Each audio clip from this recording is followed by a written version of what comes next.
Welcome to Pasadena Monthly. I'm your host, Justin Chapman. After taking a look at what's been going on in Pasadena this past month, we'll speak with our guest, Chris Ramon, President and CEO of the Pasadena Humane Society. But before we get started, let's check out these Pasadena media news briefs. Thank you for joining us on another great day here in Pasadena for the introduction of our Grand Marshal for the 2026 Tournament of Roses, featuring the 137th Rose Parade presented by Honda and the 112th Rose Bowl game presented by Prudential. This year the theme is the magic in teamwork. We couldn't be more excited to have a Grand Marshal who truly embodies teamwork. And on top of that, I don't think we've ever had a Grand Marshal in the Tournament of Roses histories whose nickname has literally been on our tournament theme. Irvin Magic Johnson. I'm still in disbelief because as a kid growing up in Lansing, Michigan, on New Year's Day, this was a thrill of a lifetime just to wake up to see who was the Grand Marshal and watch the parade. And I never thought in my wildest dreams that I would one day become the Grand Marshal. And so I'm just blessed. I'm gonna be waving like crazy to all the great fans, but also to knowing that I can now tell my kids and my grandkids now that their father and grandfather is the Grand Marshal of the Rose Parade. So I think I'll be kind of cool in their eyes. You know, they didn't watch me play basketball, but they'll be able to see me in that car. And so again, many thank yous to everybody who decided that I was worthy of this honor. We are in the front yard of Pasadena's beautiful Central Library. We are decorating the construction fence that surrounds Central Library with artwork that's been created by people that love the library, people that live, work, and play here in Pasadena and use our beautiful library. While this construction fence surrounds the library, work inside is making sure the building has been seismically retrofitted to allow us to safely reopen the library. And on the outside, we invited the community to help us be part of the project. We've had a fantastic response. Over 100 individuals contributed beautiful original artwork. I think our youngest participant is 2 years old, up through adults. We asked people to draw, create what the library means to them. So you will see books, you will see people reading, you will see people enjoying their time at the library in these beautiful drawings. This artwork will stay posted on the construction fence throughout the project, but we've saved the original versions. When the library reopens in 2028, our first art exhibit will be these original artworks inside the library. Come down to Walnut Street, take a look at their art that will be hanging up during the course of the project. While Central Library is closed, our beautiful neighborhood libraries remain open to serve you. We can't wait to reopen this building because it belongs to all of you. And we hope that this inclusive artwork decorating the building really represents that the library is for all of us. Let's turn next to our lightning round of news updates. 1. The McChrystal Group released its long-awaited independent after-action report on LA County's delays in issuing evacuation warnings and mandates in West Altadena during the Eaton fire. The report said the group didn't find a single failure point, but rather multiple issues related to outdated policies, communication gaps, inconsistent practices, and systemic vulnerabilities and weaknesses. The report said, quote, the effects of these weaknesses varied based on environmental conditions, community readiness, and operational complexity caused by the variables of wind, power outages, and fire behavior, end quote. For many, that wasn't good enough. A group of Altadena residents and organizations called Altadena for Accountability called on State Attorney General Rob Bonta to investigate these failures by compelling testimony, examining withheld data and records, and holding public agencies accountable. LA County Supervisor Catherine Barger called for the implementation of the report's recommendations and to expand, restructure, and bolster the county's Office of Emergency Management. 2. Following oral arguments in early September, the California Apartment Association and the City of Pasadena both filed supplemental briefs with the appellate court as part of CAA's ongoing effort to overturn Measure H, Pasadena's voter-approved rent control law. CAA is asking the appellate court to reverse the March 2023 ruling by LA Superior Court Judge Mary Strobel, who ruled against CAA's first legal challenge. CAA's brief argued that a relocation assistance requirement is preempted by state law. The city's brief countered that it has the authority to regulate or monitor the basis for eviction. There's no word yet on when the appellate court will make its decision on the case. 3. The Pasadena Police Department told the Community Police Oversight Commission that it will implement all 3 of the Commission's recommendations on pretextual stops, which is when an officer stops a vehicle for a minor traffic infraction with the intent of investigating an unrelated potential crime, in an effort to strengthen transparency and accountability. The recommendations include limiting the use of curb sitting during investigative detentions, including curb sitting as a separate category in its Racial and Identity Profiling Act reporting form, and collaborating with the independent police auditor to jointly analyze reports and other data to inform future policy and training. Also, the department and the police union are negotiating another potential measure in which officers could be required to provide initial statements about incidents before they can review body camera footage.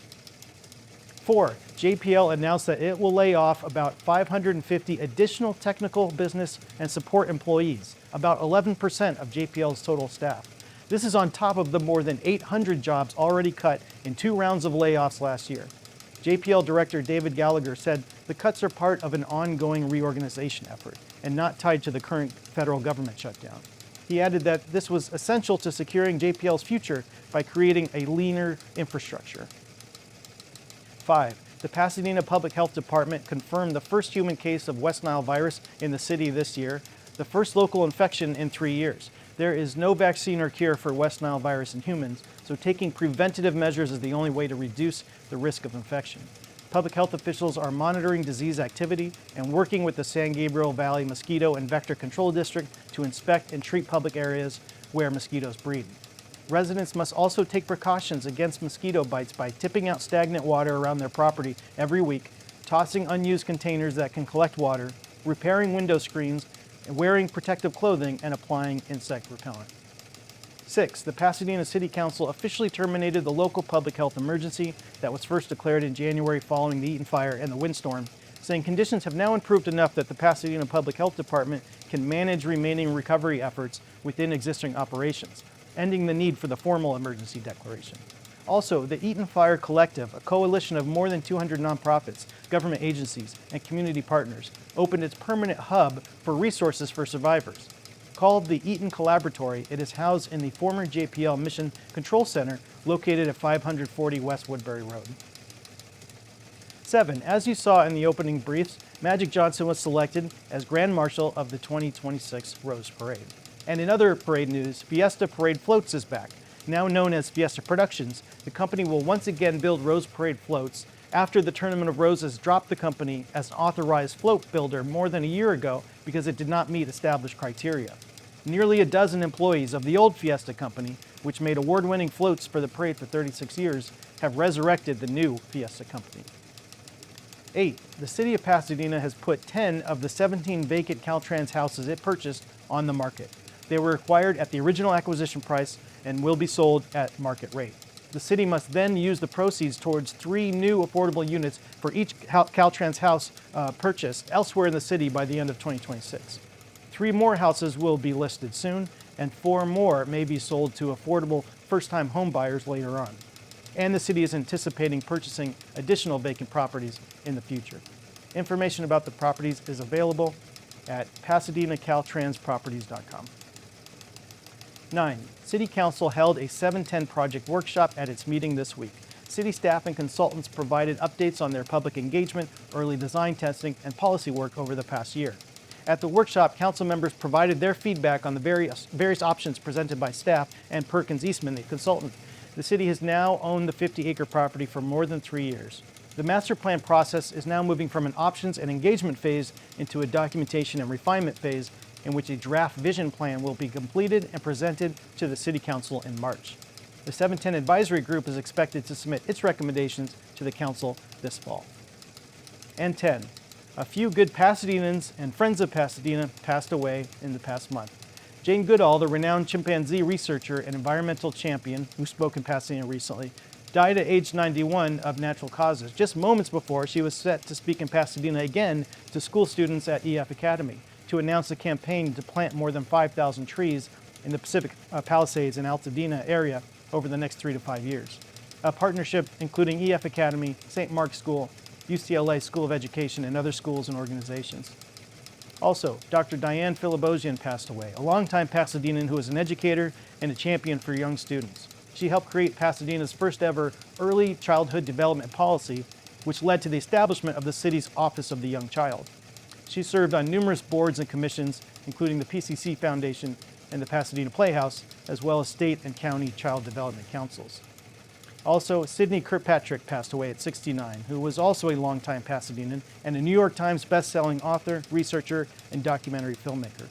In 1993, he served on Save Pasadena's Libraries, a citizen action committee that was instrumental in convincing a required but rare supermajority of Pasadena residents to approve the original special library tax, which saved the library.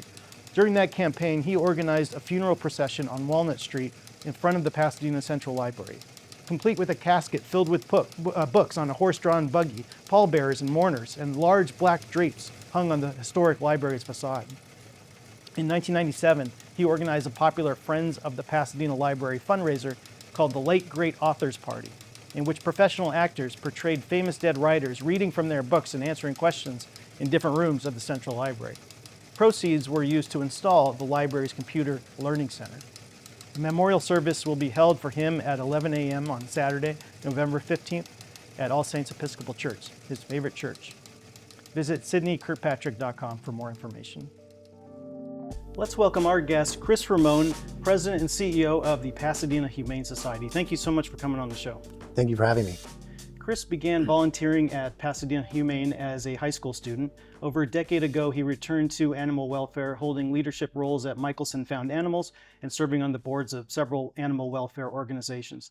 Since joining Pasadena Humane in 2018, he has served in multiple leadership positions, including Vice President, Chief Programs Officer, and Interim CEO. As Interim CEO, he guided the organization through the Eaton fire disaster. So Chris, tell us a little bit more about your career, why you joined Pasadena Humane, and how you were selected recently for President and CEO. Sure. As you mentioned, I started volunteering with Pasadena Humane back in the 90s. And so this organization has held a very special place in my heart for almost 25 years. When I made the decision to get into animal sheltering, I knew that this was going to be an organization that I wanted to be a part of. Since I was a kid, I've seen how the city of Pasadena and the surrounding areas have put Pasadena Humane and the work that we do onto a pedestal. And I knew that from a young age that was something that I wanted to be a part of. Recently, our board of directors appointed me the interim president and CEO during the Eaton fire. I participated in a national search and happy to report that as of August, I was appointed by our board to be at the helm of our organization permanently. Oh, great. And I mean, right in the middle of the Eaton fire must have been a hectic time to step into that leadership role. It was. It's all in the timing. Mhm. I was focused on our response, making sure that we took in any animal that had no safe place to go and I also was committed to making sure that we connect the people of Pasadena and the surrounding areas that were affected by the Eaton fire with any life-saving program or service that they needed. Mhm. And so while it was a hectic time, it was my privilege and my honor to lead our organization through our response to the Eaton fire. Yeah, and I wanted to get more into the Eaton fire response as well. I understand you also worked at Michelson Found Animals, where I actually worked there. It was my last job before I started working for the city. I did. Michelson Found Animals. It was a great time. It was my introduction into animal welfare. It was an opportunity for me to leverage a lot of the skill sets that I learned in the for-profit and corporate world. Mhm. And bringing those to animal welfare, I think, set a foundation for my future successes. And Pasadena Humane was founded in 1903, right? Tell us a little bit about the history of the organization. Part of what Pasadena Humane has done to live its mission is to identify the challenges that are happening in our community. So after we were founded in 1903, a lot of people don't know this, but we were a safe haven for orphan children, for women experiencing domestic violence issues, and we would help rehabilitate and take in working animals. As the challenges of our communities have evolved over the past 122 years, we've stayed engaged with the community by often asking how we can be of service, And a lot of decisions and the trajectory of our organization have been based on wanting to meet those needs. I didn't know that about the non-animal component of the early history. That's interesting. Yeah. And it's also a socially conscious shelter. What does that mean? Uh, Many years ago, we subscribed to the tenets of socially conscious sheltering, which is a alternative ideology in animal welfare to the no-kill movement. Often our statistics are strong enough for us to call ourselves a no-kill shelter. However, 122 years of success comes with the trust of our community. And in turn, we want to be very transparent about the challenges that we have, how the community can help. And so we don't subscribe to the ideologies of no kill. Rather, we want to make sure that we don't turn away any animals for any reason, and that the public is always aware of how they can help, what the challenges are, and what our operations look like. And Pasadena Humane also partners with the city of Pasadena on managing wildlife in urban settings. Of course, much of Pasadena's urban areas are, adjacent and intermingled with natural areas. So residents, of course, often see coyotes, bears, other animals. Coyotes are a common topic of discussion for me at the city in West Pasadena. But what is Pasadena Humane's approach to coyotes? Is there anything more that can be done? And what should people do when they encounter coyotes and other wildlife as well? Yeah, I have seen the influx just in the number of phone calls that we get regarding coyotes. We take an educational-based approach. We are partnered with the California Department of Fish and Wildlife. They issue our permits to take in wildlife. We're one of 2 shelters in Southern California that has those permits. And so we enforce the laws and the regulations that are set forth by the Department of Fish and Wildlife. What people can do is, we often say, look, listen, don't run from wildlife. But we also take a humane approach to coexisting with wildlife. The data shows us that eradication or simply removing wildlife doesn't resolve the bottom line or the root problem in that. And so what can come with that is more community education, more workshops, more messaging just about what to do, because there's a seasonality to it too. And while, it's not uncommon to see wildlife or coyotes running through Pasadena, I think any Pasadena resident can note that during the summer and into the fall season, during cubbing season, is when they become a little bit more vocal and apparent, especially during the daylight hours. So if a resident says, "Oh, I think there's a coyote den on this property," what does Pasadena Humane do in that situation? We can offer some guidance on how to deter those animals or that coyote den, how to safely haze it off the property. If any coyotes are acting vicious or aggressive, that's when we'll involve the Department of Fish and Wildlife, and they can send somebody out or offer some more guidance. But we have found that fundamentally hazing, coyote proofing people's properties, so to speak, can be very helpful. But a lot of that fundamental education that I was talking about can serve the residents very well. Like people can get like rollers on fences and things like that to coyote proof it. And also I understand that a big part of the issue is that people are feeding or giving water to intentionally or unintentionally to wildlife, which encourages them in the area. Wildlife, they need 2 things. They need food. They need 2 different resources: shelter and food and water. And so oftentimes when our wildlife department gets involved in these types of calls, we'll notice that there is a surplus of resources that might exist on someone's property, which is inviting wildlife, or particularly coyotes, to stay and create dens. And October is National Animal Safety Month, right? Is that right? Yes. And Animal Safety and Protection Month. What special programs or activities does Pasadena Humane have running this month? We've been talking about animal protection and safety all year because of our response to the Ing fire and seeing, how many people were underprepared for a natural disaster. And so pet safety has just been a part of our normal messaging all of 2025. Mhm. This month, we are having a very cool promotion where we are encouraging people to license their animals. They're getting personalized ID tags.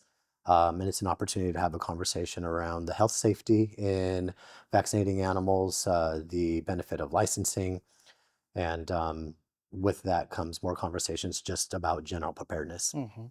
And uh, the Pasadena Humane Society played such an important role in the aftermath of the Eaton fire. I understand that you reunited 1,500 more than 1,500 pets with families, and provided emergency care to pets suffering from severe burns. So tell us about that. Uh, uh, the DNA of our organization means that when a natural disaster hits, we will be there to serve the community and whatever that means.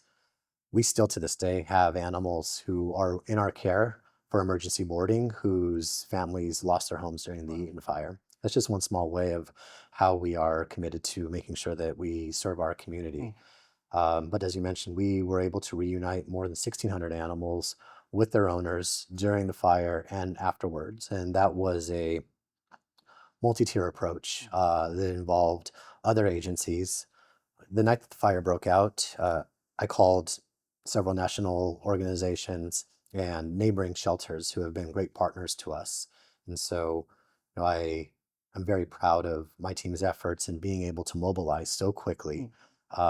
We created a mobile command center in our boardroom at the shelter, and our staff worked through the heartbreak and through the exhaustion in the spirit of our mission. Those animals were reunited with their owners through microchips, through information that their owners may have given us. We were able to set up a hotline very quickly where people who had to evacuate in a very short amount of time or didn't even have a chance to make it to their homes as the evacuation orders came down, called that hotline, let us know what their information was, where they lived, what animals they may have left behind. And it was our search and rescue teams that were able to go into those homes, safely get those animals out. Some of those came to the shelter and then were reunited with their with their owners.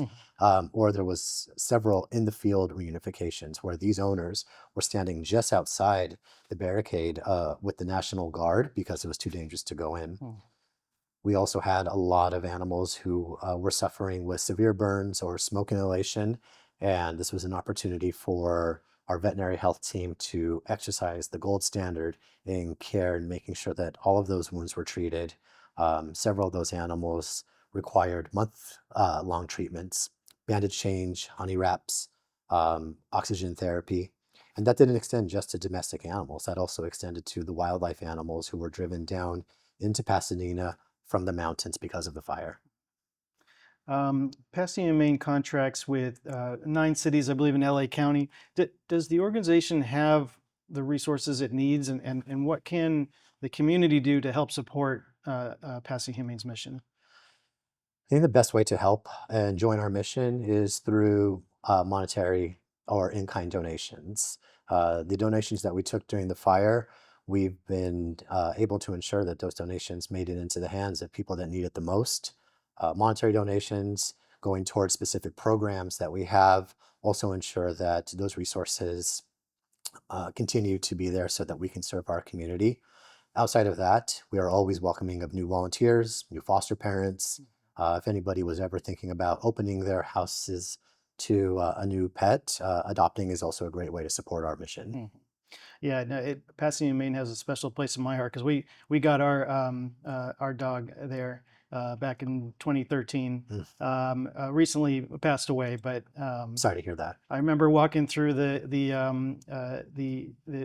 shelter area of Humane on Raymond, and the dog coming up. Her name was Fiona, or we named her Fiona later. A little Chihuahua mix coming up and jumping up on the bars and saying, pick me, pick me. Yeah. And so you can really find someone special there. We get emails. I have conversations just like this one where people will stop me if I'm wearing this jacket in the supermarket and say, I adopted from you years and years and years ago. And the connection with our community and with the people who support our mission is one of the best parts of this job. I mean, I'm constantly just overwhelmed with so much um, heartwarming moments from the community with situations just like that. Yeah. Well, where can people learn more? PasadenaHumane.org. That will have a list of our programs and services, different ways that people can join.